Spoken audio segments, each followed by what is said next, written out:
नमस्कार प्यारे साथियों। तो स्वागत है आपका एक बार फिर से पीसीबी ट्यूटोरियल्स के वीडियो लेक्चर प्लेटफॉर्म पर।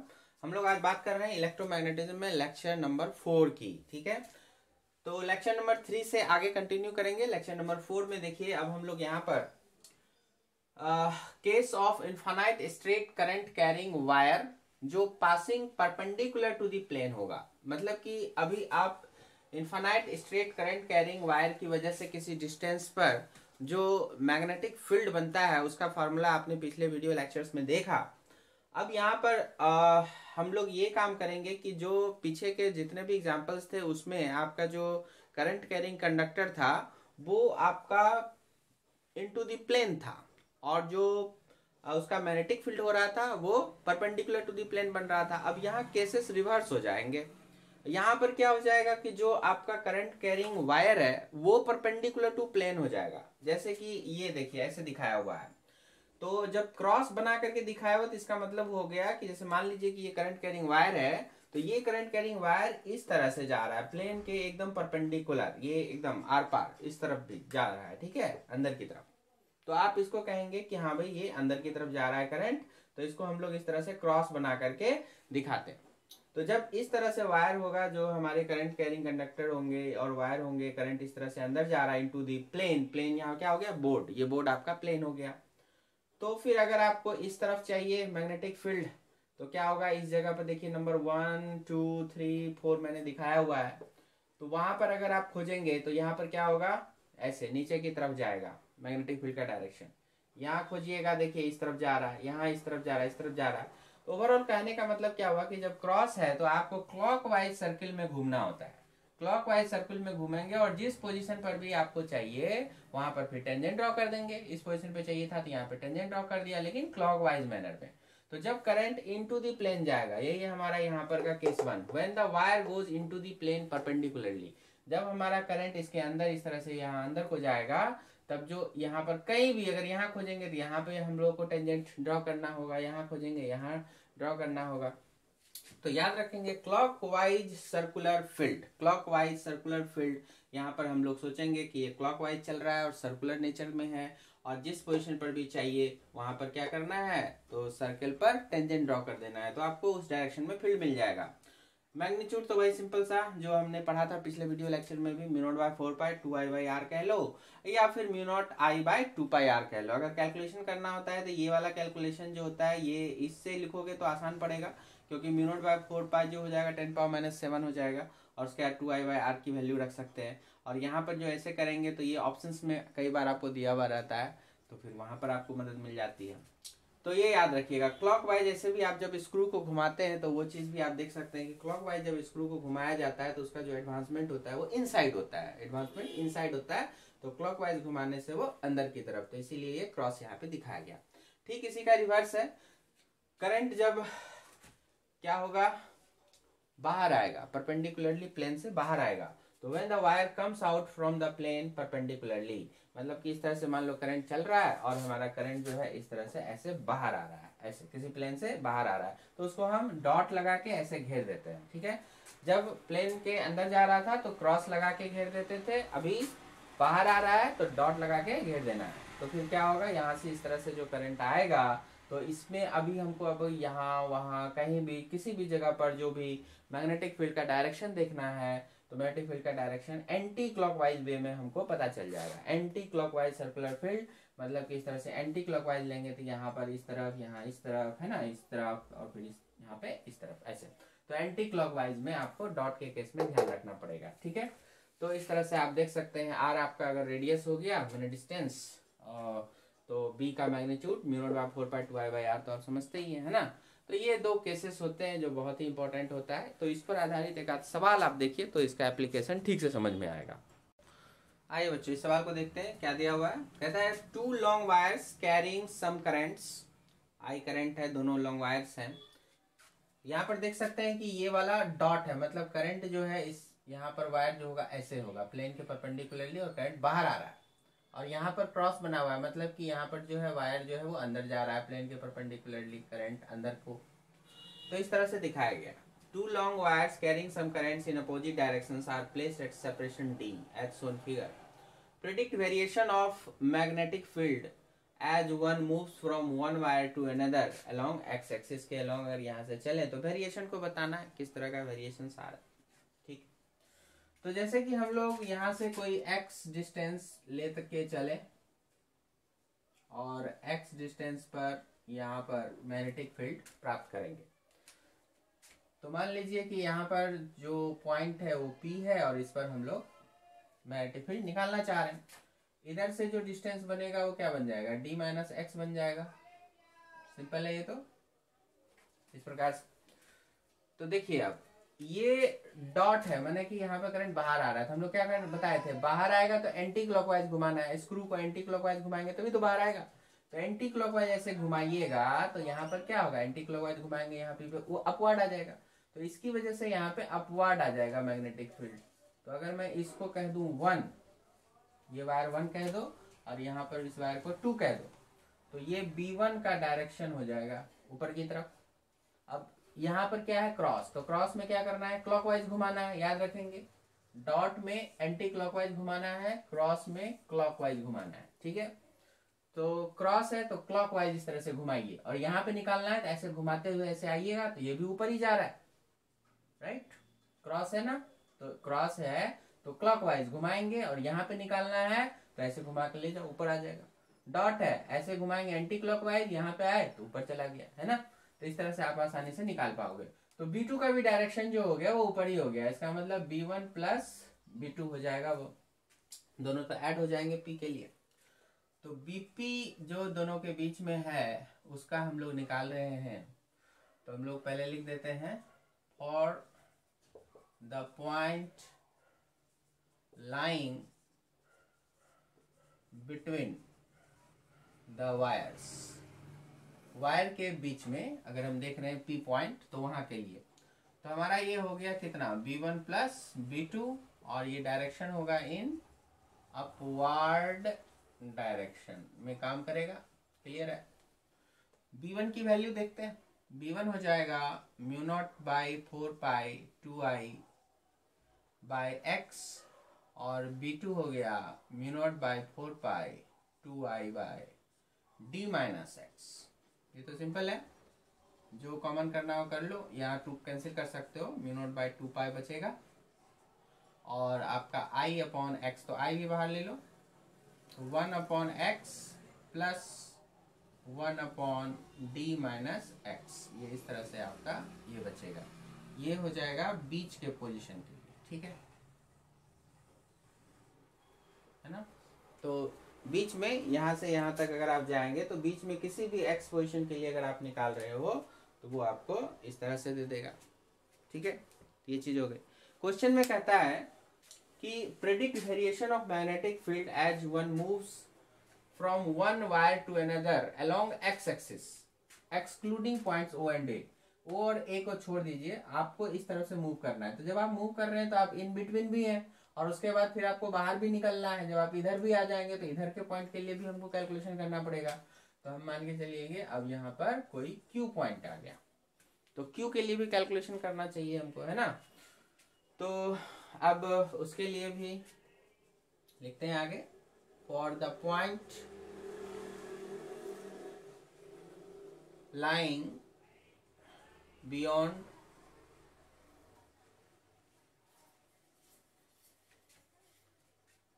A, ब्रैकेट में कर देता हूं, दैट इज Q। ठीक है, इस तरह से। तो यहां पर हम लोग अब जो x दूरी माने थे यहां से लिए थे, तो इस x को आप इस तरह यहां से वहां तक कह सकते हैं, क्योंकि वो दूरी जो हम लोग ओरिजिन से लेंगे उसको तो हमको x ही रखना होगा। तो x के हिसाब से अब चले जाइए। अब देखिए यहाँ पे डायरेक्शन क्या होगा, ये डॉट है, एंटी क्लॉकवाइज घूमते हुए हमको वहां तक जाना है, तो क्या हो रहा है, ऊपर ही जा रहा है। तो ये 1 की वजह से यहाँ भी B1 ऊपर चलेगा, लेकिन ये जो B1 यहाँ आया है वो इससे अलग है, तो हम क्या करते हैं B1 डैश कर देते हैं। ठीक है, और क्रॉस, तो ये क्लॉकवाइज चलेगा, तो क्लॉकवाइज में यहाँ आएंगे तो नीचे आ जाएगा। ठीक है, तो ये हो जाएगा B2 डैश, इस Q को हम इधर कर देते हैं B2 डैश। तो यहाँ क्या हो रहा है, अपोजिट हो रहा है, तो माइनस हो जाएगा। अच्छा, इस दोनों में स्ट्रॉन्ग कौन होगा, क्योंकि करंट सेम है और आपने क्रॉस वाले के नजदीक हो, तो ये क्रॉस वाला जो होगा ज्यादा नजदीक होगा, तो B2 डैश स्ट्रॉन्गर होगा, तो इसको थोड़ा बड़ा बनाइए और इसको थोड़ा छोटा कर दीजिए तो समझने में ठीक रहता है। तो बस वही काम कर देना है। B at Q is B2 dash वही स्ट्रॉन्गर है इसलिए, और उसमें से B1 डैश माइनस हो जाएगा, और चूंकि स्ट्रॉन्गर है तो लिख देते हैं इन डाउनवर्ड डायरेक्शन। ओवरऑल जो फील्ड होगा डाउनवर्ड डायरेक्शन में आएगा।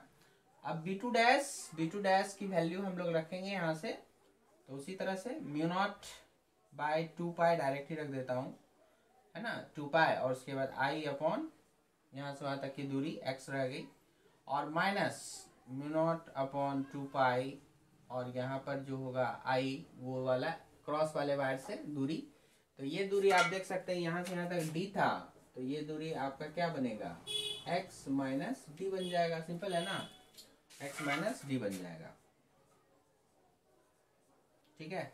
और ये डाउनवर्ड डायरेक्शन में ओवरऑल आ जाएगा। इसमें जो कॉमन लेना है हम लोग ले लेंगे, mu naught by 2 pi I, है ना, और 1 by x minus 1 by x minus D. तो आप समझ सकते हैं इस तरह से बी क्यू के लिए आपका ये जवाब दिख जाएगा। क्लियर है? तो इस तरह से जब आप इधर चलोगे तो ऐसे मिल जाएगा। ऐसे ही हम चाहते तो इधर के लिए भी निकाल सकते थे, लेकिन इसमें बोला है लॉन्ग एक्स एक्सिस एक्सक्लूडिंग ओए। तो अगर मान के चलिए इधर के लिए भी करना चाहे तो उसी तरह से कर सकते हैं आप। इधर के लिए मैं आपको हल्का सा इशारा कर देता हूँ, जैसे कि अगर इधर का कोई पॉइंट होता, मान लीजिए आप, तो इस डॉट की वजह से आप एंटी क्लॉकवाइज से घुमाते हुए आएंगे तो इसकी वजह से नीचे चलेगा, तो B1 डबल डैश नीचे हो जाता, और इस क्रॉस की वजह से क्लॉकवाइज घुमाते हुए यहाँ पे आएंगे तो क्लॉकवाइज में देखिए ना ऐसे घुमाते हुए तो ऊपर को जा रहा है, तो ये ऊपर को चला जाता है, राइट। अब चूंकि वो दूर है तो थोड़ा कमजोर होता है, ये नजदीक है ये वाला, तो इसका थोड़ा स्ट्रांग बनेगा, तो B2 डबल डैश। और फिर उसी तरह से आप अपना x मान लीजिएगा, उसके ये वाला आ जाएगा D प्लस एक्स, और उसके लिए भी आप निकाल सकते हैं। सिंपल है इस तरह का काम। तो ये आप आसानी से यहाँ पर कर सकते हैं, ठीक है। तो इस तरह से हो गया। और यही अगर आप तो इंजीनियरिंग लेवल में चले जाओगे तो आपको इसी का ग्राफ वगैरह पूछ देगा कि ये जो आपने ड्रॉ किया इसका जरा ग्राफ बता दीजिए, है ना, ये जो आपने ड्रॉ किया इस सब का आपने ग्राफ बता दीजिए, तो वैसा भी आपको रह सकता है, ठीक है। तो एक नजर देख लेंगे बच्चों। अगर ग्राफ की बात करता है तो आपका जो ग्राफ आएगा ये ऑफ कोर्स होगा कि देखिए वायर पर जब आइएगा तो वहां पर आपका जितना क्लोज आते जाइएगा तो क्या होगा, इन्फिनिटी की ओर टेंड्स कर जाएगा। क्योंकि यहाँ से भी आप देख सकते हैं कि x को अगर हम लोग 0 रखते हैं यहाँ पे, तो देखिए 1/0 करिएगा, ये इन्फिनिटी को टेंड्स कर जाएगा। तो कहने का मतलब जितना नजदीक में रहिएगा तो उतना इन्फिनिटी की तरफ जाएगा, और डी पॉइंट पर भी रहिएगा तो वही बात है, अगर x को d रखिएगा तो यहाँ भी ये टर्म आपको फिर वो इन्फिनिटी ले जाएगा। तो कहने का मतलब है कि वायर के जितना क्लोज आइएगा तो मैग्नीट्यूड तो बढ़ेगा ना, तो वायर के क्लोज आपको इन्फिनिटी लेके चले जाना है, वायर के क्लोज इन्फिनिटी लेके चले जाना है।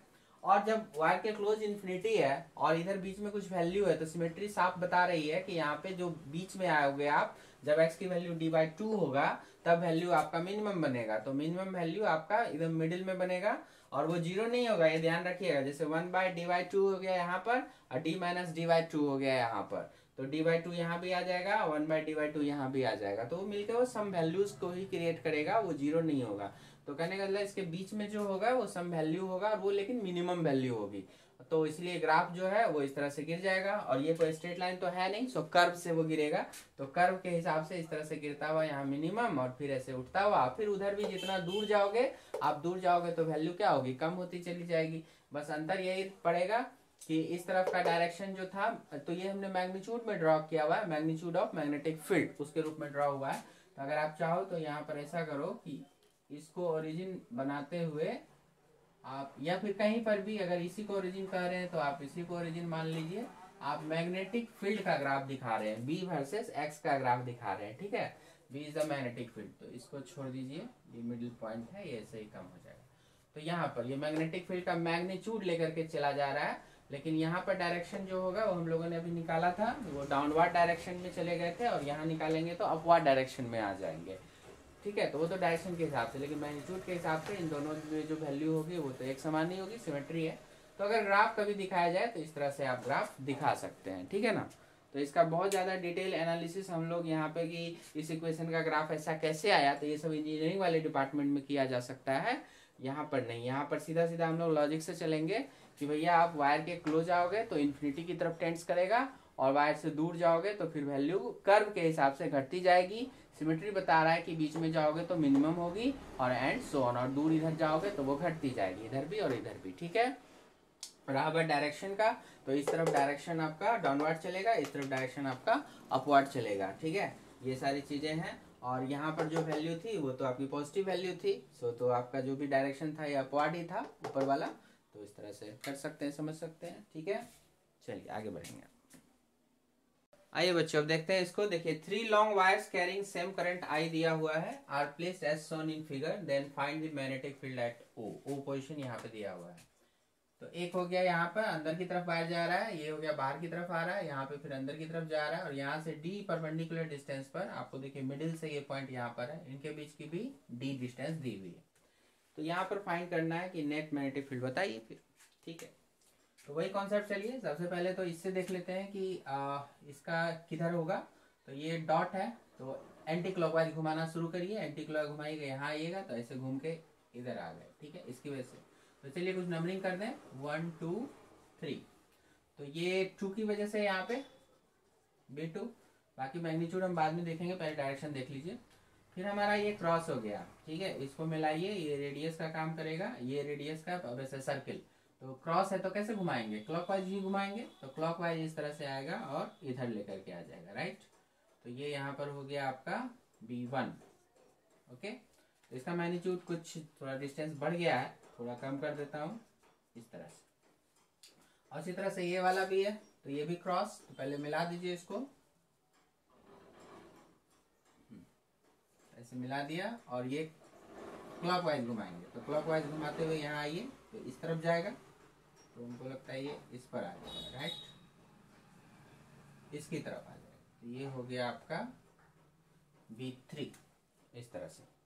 तो ये यहाँ पर ऐसे परपेंडिकुलर बन गया 90 डिग्री की तरफ, और ये यहाँ पर इधर से आया तो इसके डायरेक्शन में आ गया। कहने का मतलब ये एंगल और ये एंगल हो जाएगा 45 45, ठीक है, 90 डिग्री है, ठीक बीच में बांट देगा ये इस तरह से।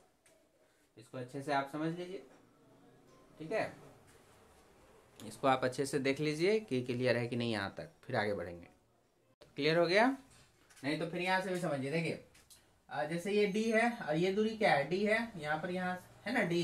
तो जब ये और ये साइड लेंथ बराबर होगा, और ये देखिए कितना है 90, तो यहाँ का और यहाँ का एंगल बराबर होगा कि नहीं होगा, क्योंकि ये भी D है ये भी D है, माने यहाँ का और यहाँ का साइड लेंथ इक्वल है, तो फिर यहाँ के बेस पर के भी जो होंगे एंगल्स वो तो इक्वल होंगे। तो ये 90 है तो इनकी इक्वल इक्वल बांटना है, तो ये फिर 45 और ये भी 45, उसी तरह से ये D है तो यहाँ भी 45, यहाँ भी 40, क्योंकि इक्वल इक्वल बांटना है, और दोनों मिलके क्या होना चाहिए 90 होना चाहिए, इसीलिए 45 45, ठीक है। अब तो क्लियर है।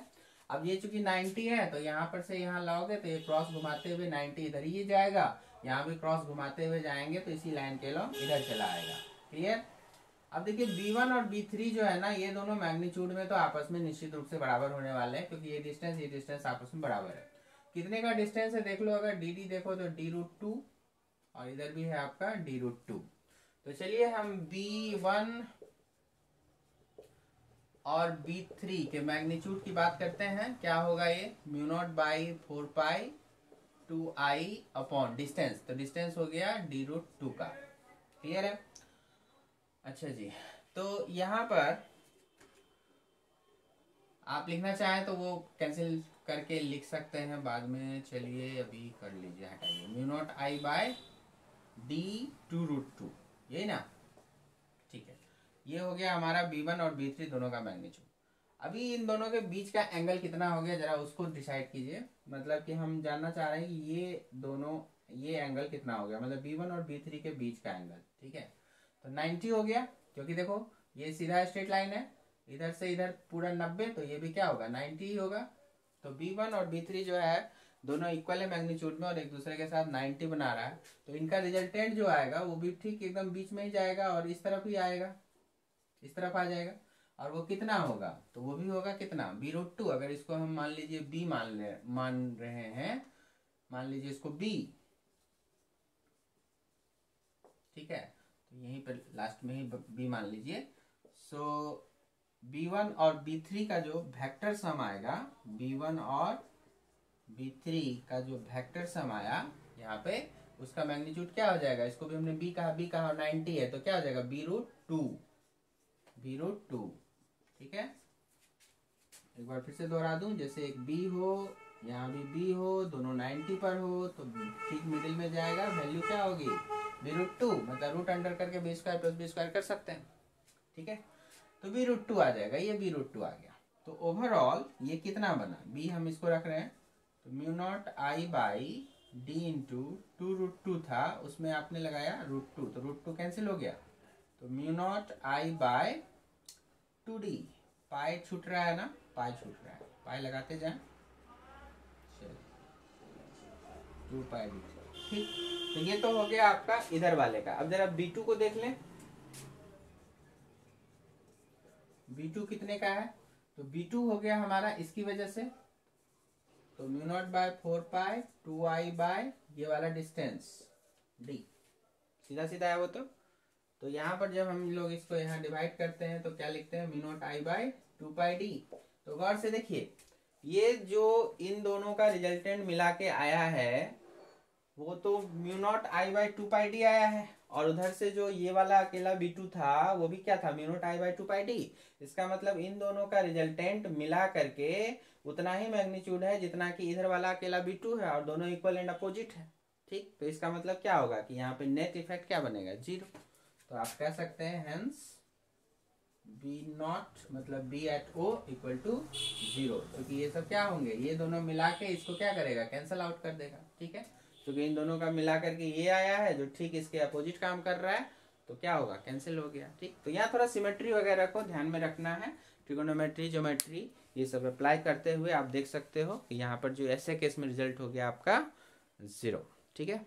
आगे बढ़िए, आइए बच्चों, तो अब बात करेंगे हम लोग एप्लीकेशन ऑफ बायो-सैवर्ट लॉ में सेकंड एप्लीकेशन, जो है calculation of magnetic field due to current carrying circular arc, है ना। कोई भी सर्कल का एक पार्ट होगा, जैसे हमने एक यहाँ पर एक सर्कल का एक पार्ट लिया, तो और इसमें करंट आई जो है वो चल रहा है, ठीक है, करंट आई फ्लो कर रहा है, और आपको जब भी पूछेगा सर्कुलर आर्क के केस में तो ये अपने सेंटर पे पूछेगा, ये जिस भी सर्कल का पार्ट है उस सर्कल का जो सेंटर होगा वहां पे आपको मैग्नेटिक फील्ड पूछेगा, ये जैसा कि पूछा जा रहा है। तो ये आर्क मान लीजिए कि जो एंगल है इसका ये अल्फा एंगल बन रहा है, बाकी ये कुछ भी हो सकता है बाद में 30, 60, 90 और होल रिंग कुछ भी दे देंगे। तो अभी उसको अल्फा के रूप में हम लोग यहाँ पे कैलकुलेट करेंगे। तो इसके लिए देखिए करना क्या है हमको कि एक एलिमेंट्री सेक्शन थोड़ा सा लेना है, ठीक है। जैसे कि हमने फाई पर डी फाई का एक छोटा सा एलिमेंट सेक्शन ले लिया, यही एलिमेंट आपका हो गया डीएल, यहाँ से यहाँ तक का ये जो छोटा वाला दिख रहा है ये डीएल हो गया।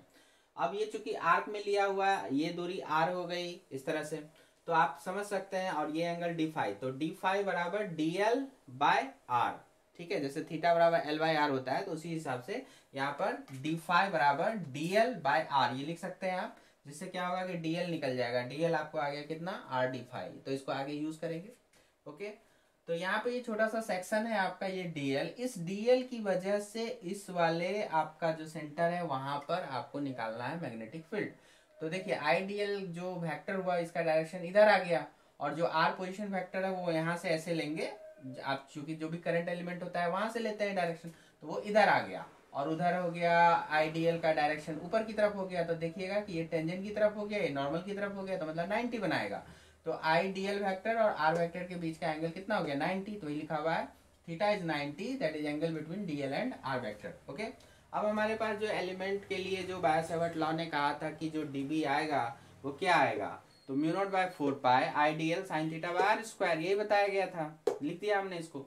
अब इसमें क्या करना है, अगर हमको ये पूरे आर्क के लिए निकालना है तो इसको बस क्या करना है, इंटीग्रेशन करना है, तो इंटीग्रेशन कर दिया हमने। तो देखो आप μ0, अब देखो यहाँ पे μ0/4π आई और आर स्क्वायर सब कांस्टेंट था, बाहर ले लिया, थीटा हो गया है 90, तो साइन 91 हो गया, तो ऐसे ही गायब हो गया, बच गया क्या डीएल, तो इंटीग्रेशन ऑफ डीएल सिर्फ रहेगा। अब इस डीएल को हमने बताया आपको आर डी फाई लिख सकते हैं यहाँ पे, तो हमने लिख दिया डीएल को आर डी फाई। अब डी फाई जैसे ही आ गया तो हम लिमिट लगा सकते हैं, तो लिमिट क्या हो जाएगी, फाई की वैल्यू 0 से स्टार्ट होते हुए कहाँ तक जाएगी, अल्फा तक चली जाएगी, है ना, चूंकि ये आर कहाँ तक है, तो अल्फा एंगल तक है, तो ये अल्फा तक चला जाएगा। तो बस 0 से अल्फा आपका लिमिट चढ़ गया, उसके बाद mu naught I by 4 pi r square, एक आर बाहर आ गया था तो वो उसको कैंसिल कर देंगे बाद में, तो mu naught I by 4 pi r square into r, और यहाँ पर देखिए डी फाई का इंटीग्रेशन 0 से अल्फा, तो क्या हो जाएगा डी फाई का फाई लिमिट रखिएगा तो बन जाएगा अल्फा, सो ये अल्फा रह जाएगा, सो यहाँ पे कट गया तो क्या बचा mu naught I by 4 pi r into alpha, तो म्यू नॉट बाय 4 पाई, इसी को अच्छे से लिखते हैं हम लोग इस तरह से, mu naught by 4 pi I alpha upon r, ठीक है, आई अल्फा अपॉन आर, जहां अल्फा क्या हो गया यहाँ पर एंगल, और यहाँ पर ध्यान रखिएगा alpha must be in radian, मतलब कि वो रेडियन में होना चाहिए, डिग्री में नहीं, ऐसा नहीं कि अगर आपको 60 डिग्री दिए तो यहाँ पे 60 बिठा दीजिएगा, ऐसा नहीं, ऐसा यूनिट ऐसे भी एंगल का क्या है रेडियन है, तो यहाँ पे हम लिख सकते हैं कि here alpha must be in radian, ठीक है, तो 60 डिग्री है तो पाई बाय 3 रेडियन ऐसे करके लिखना होगा, 90 डिग्री है तो pi by 2 radian and so on.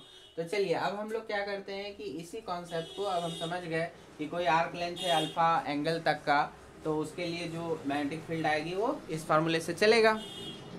तो अब हम अगर बात करना चाहें फॉर होल सर्कुलर वायर का, होल सर्कुलर रिंग कह लीजिए, वायर कह लीजिए, जिसमें करंट आई दौड़ रहा हो, तब उसकी वजह से उसके सेंटर पर क्या आ जाएगा, तो अल्फा की वैल्यू क्या पुट कर देंगे हम लोग, टोटल एंगल यहाँ पर क्या हो जाएगा पूरा 2 पाई रेडियन हो जाएगा, तो 2 पाई यहाँ पे पुट कर देना है अल्फा की जगह, तो mu naught by 4 pi I by r into 2 pi, तो ये यहाँ पे कैंसिलेशन कर दीजिए, 2 पाई से 4 पाई तो 2 बचेगा, तो mu naught I by 2 r. बाकी रहा आपका कि डायरेक्शन क्या होगा, तो क्लियर सी बात है कि आप जब इस तरह से एंटी क्लॉकवाइज दे रहे हैं तो लेफ्ट में पड़ा तो लेफ्ट में क्या होगा यहाँ पे डॉट हो जाएगा, इसके अंदर का सारा एरिया जो होगा डॉट फील्ड का होगा, तो अगर आप इसको वेक्टर फॉर्म में लिखेंगे तो यहाँ पर एक डॉट का निशान लगा के घेर देंगे, जिसका मतलब होगा आउटवर्ड्स, ठीक है, तो जब एंटी क्लॉकवाइज जा रहा है तो यहाँ भी कैसा जाएगा आउटवर्ड ही आएगा, तो ये तो आसान है, उसके बाद क्लॉकवाइज ले जाएंगे तो क्या होगा अंदर में क्रॉस फील्ड, ठीक है, तो ये बनेगा, और अभी एंटी क्लॉकवाइज करंट सर्कुलेट हो रहा है तो फिर डॉट फील्ड बन जाएगा अंदर में, क्लियर है ये सब।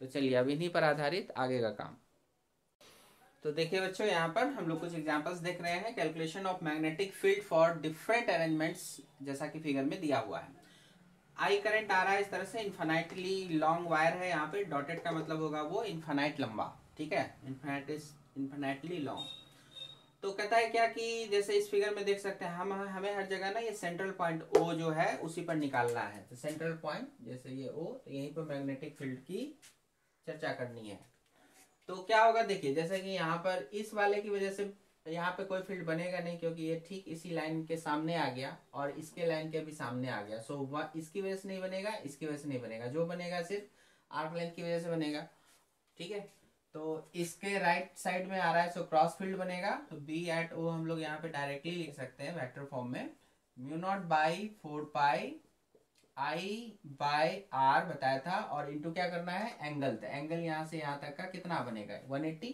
मतलब पाई, ठीक है, तो चाहे तो कैंसिलेशन कर दीजिए, क्या बन गया mu naught I upon 4 r, ठीक है, और ये कैसा नेचर का आएगा तो राइट में है सो क्रॉस फील्ड, ठीक है, ऐसे आंसर कर सकते हैं, बहुत आसान है, नो प्रॉब्लम, अच्छे से समझ लीजिए। उसी तरह से नेक्स्ट देखिए नंबर 2, तो यहाँ पर क्या हुआ, इनफाइनाइट वायर आ रहा है, उसके वन एंड पर यहाँ पे लाई कर रहा है, तो इसकी वजह से तो बनेगा, तो और इसकी वजह से यहाँ पे क्रॉस बनेगा, और यहाँ पर गौर से देखिए इसकी वजह से भी इसका राइट हिस्सा ही पड़ा वो, तो ये भी इनफाइनाइटली लॉन्ग है और इसका भी वन एंड आ गया, तो इन दोनों की वजह से तो एक समान आएगा, तो वो कितना आएगा, तो जैसे अगर मैं 1 लिख दूं यहाँ पे और इसको 2 और इसको लिख दूं 3, तो 1 B1 और B3 दोनों बराबर होंगे, मैग्नीट्यूड में भी बराबर होंगे, डायरेक्शन भी यहाँ दोनों का एक समान ही आएगा, इसकी वजह से क्रॉस ही आएगा, खैर तो वो कितना आएगा, तो इन्फिनाइट वायर है, तो पढ़े थे हम लोग mu naught by 4 pi I upon r जो भी डिस्टेंस होगा यही बनता है, और इस 2 की वजह से अगर आप देखिए तो फिर वही अभी जो इधर बनाया था ये आर्क लेंथ हो गया हाफ सर्किल की वजह से, और इसकी वजह से भी क्रॉस ही बनेगा, तो ये कितना हो गया, अभी हाफ सर्किल की वजह से बनाया था हम लोगों ने, एक बार फिर से लिख दूं mu naught by 4 pi I upon r into pi, I upon r into pi, sorry, और अब इस ओ पर निकाल जाएगा, ओ पर क्या हो गया तीनों का जो हो जाएगा, सभी तो क्रॉस ही बना रहे हैं ना, इसकी वजह से यहाँ क्रॉस ही बनेगा, इसका भी राइट साइड ही पड़ेगा तो वो भी क्रॉस बना, इसका भी राइट साइड पड़ेगा तो क्रॉस ही बना। तो तीनों ऐड हो जाएंगे, मतलब b1 plus b2 plus b3, और वेक्टर में लिख रहे हैं तो यहाँ पर क्रॉस फील्ड दिखाएंगे। तो ये हो गया 2 times mu naught by 4 pi 2i upon r, और plus mu naught by 4 pi I pi upon r. जो कॉमन करना है कर लें, mu naught by 4 pi I upon r तो कॉमन आएगा ही, तो यहाँ से 2 बचा, और यहाँ पर mu naught by 4 pi I upon R common आ गया तो पाई बचा। ठीक है, तो जैसा भी ऑप्शन रहेगा उस हिसाब से हम लोग अरेंज कर लेंगे, और ये क्रॉस फील्ड यहाँ पर बन जाएगा। ठीक है, 3 नंबर देखिए, तो इसमें फिर यहाँ पे 1 की वजह से यहाँ पर बनेगा जैसा उसमें बना था, ये 1, और ये देखिए इसका जो ये यहाँ पर ये 2 भी जैसा वो था वही बनेगा। 3 में देखिए इस बार क्या होगा, 1 इंट पर है जरूर, लेकिन इसकी के राइट हैंड में पड़ा तो क्रॉस बन रहा है, लेकिन ये देखिए वायर के डायरेक्शन में अब आप चल रहे हो तो इसका लेफ्ट पड़ेगा इधर, तो यहाँ पे डॉट बन जाएगा। तो b1 और b3 मैग्नीट्यूड में बराबर होंगे लेकिन डायरेक्शन में अपोजिट हो जाएंगे। b1 की वजह से क्रॉस बनेगा और b3 की वजह से यहाँ पे डॉट बनेगा, और दोनों मैग्नीट्यूड में बराबर है तो दोनों एक दूसरे को क्या करेंगे, कैंसिल आउट कर देंगे, खत्म हो जाएगा। तो जो बचेगा सिर्फ नंबर 2 की वजह से बचेगा। So b at o is equal to b at 2, और वो क्रॉस में है यहाँ पे तो क्रॉस नेचर का ही होगा। सो वैल्यू कितनी, तो जितनी हाफ वाले में आ रही थी तो ये वाली, तो mu naught I by 4r और क्रॉस नेचर का, ऐसे आंसर आप लिख सकते हो, समझ सकते हो।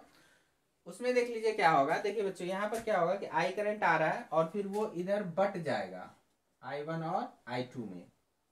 ठीक है, I is equal to I1 plus I2, तो यहाँ पर I1 जो होगा वो इस तरह से 2 पाई माइनस थीटा एंगल के हिसाब से वहां पर चलेगा, और ये जो I2 चलेगा वो हो जाएगा आपका सिर्फ थीटा के हिसाब से चलेगा, है ना। और फिर जब आप देखोगे कि ऊपर वाले सेक्शन की वजह से जो यहाँ बन रहा है वो क्रॉस फील्ड बन रहा है, क्योंकि ऊपर वाले सेक्शन की वजह से इधर राइट साइड पड़ेगा, नीचे वाले सेक्शन की वजह से जो यहाँ पे बन रहा है ऊपर वो डॉट बनेगा, तो क्रॉस और डॉट, तो अगर दोनों बराबर हो गए तो वैल्यू क्या हो जाएगी, 0 हो जाएगी। तो बराबर है कि नहीं ये आपको देखना है।